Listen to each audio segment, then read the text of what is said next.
अस्सलाम वालेकुम। TV news खबर न्यूज़ जारी Matiari report Matiari DHQ centre के केतरा साल गुजरी विया हॉस्पिटल जो कम रोलड़ जो शिकार।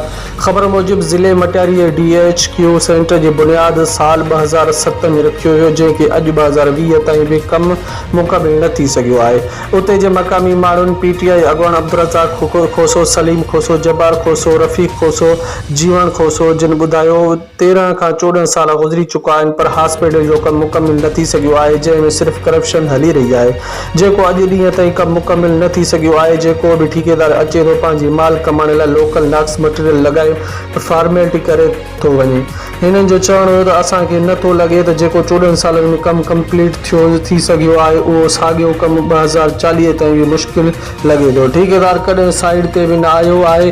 ठेकेदार पंहिंजी मनपसंदगी जे माण्हुनि खे माल खाराए रहियो आहे। गवर्नमेंट जा करोड़ों रुपया माल हज़म करे रहियो आहे। असां वज़ीर आज़म, वज़ीर आला सिंध, आला ऑफिसरनि खे अपील था करियूं त DHQ सेंटर जो कम कंहिं सुठे ठेकेदार खे ॾेई जल्द मुकम्मल करायो वञे त मटियारी ज़िले जे अवाम खे फ़ाइदो मिले।